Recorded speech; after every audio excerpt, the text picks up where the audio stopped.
Hi everyone, I'm Abby, and today we're going to look at the Turkish Get-Down, which is what I do instead of the Turkish Get-Up. So I do this because I have a mostly fused spine, so I cannot do that rounded or flexed spine towards the beginning and the end of the Turkish Get-Up. So this is my variation on the Turkish Get-Up called the Turkish Get-Down, which is a fun name, I think. So for this, you're going to need a kettlebell. I'm going to use a 25 pound.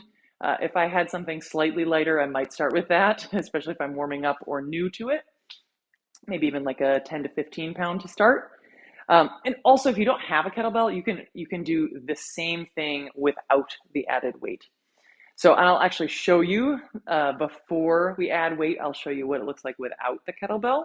And then if you have a kettlebell, you can add that in. So the action or the movement that we'll work with, we're going to start standing, which is different from the Turkish get-up. The Turkish get-up starts on the ground, but the Turkish get-down starts up so that we can get down. And then I'm going to reach my left hand up. So I'm going to pretend that I'm holding a kettlebell. So I'm going to make a fist, punch the ceiling. So my left shoulder is kind of lifting towards my left ear a little bit, strong through the belly and the core. And then from here, I'm just going to step back with my right foot. So my left arm is in the air, my right foot is back.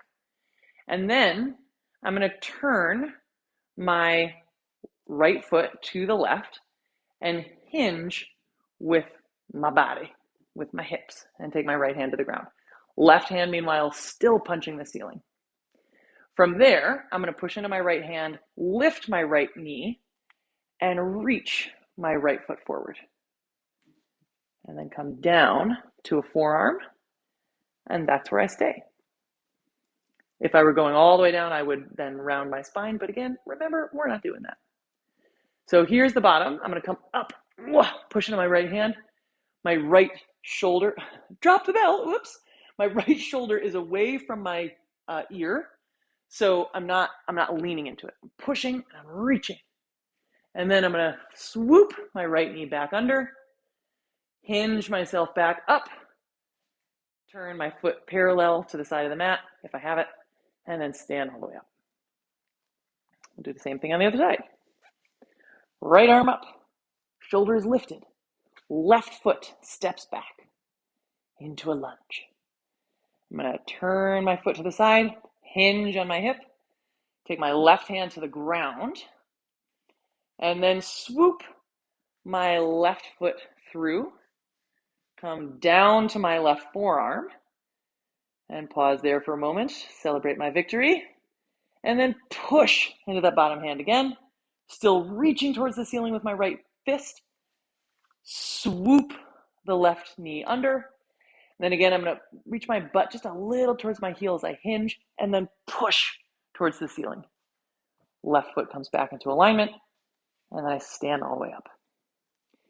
So work with that a couple times before you add weight so that you can start to get a hang of the rhythm of the movement. Swooping around. You can watch a few times. Talk yourself through a few times. It will get easier because it's very weird at the beginning. Swoop, hinge, swoop, elbow. Ugh.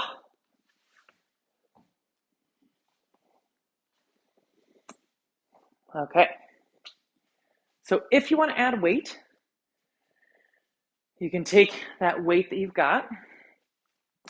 Because we're starting in a standing position, we're not going to go quite as heavy, probably ever in our lives, as we could if we were doing the Turkish get-up. So I'm going to use a 25 pound to start with. And that is because I know that I can clean and thrust the 25 pound above my head. So if you're deciding on a weight, make it something that you can clean and thrust with one hand. So here we go. Clean and thrust. And there we are, starting with that left arm up, right foot steps back. I'm punching the ceiling. My wrist is staying strong. Right foot swoops Right hand comes down, right leg sneaks through, and then right forearm comes to the ground. And I'm pressing into my forearm so that my shoulder is away from my right ear. And then coming back up. Swoop, hinge, push the ceiling, stand all the way up. And then I'm gonna switch sides.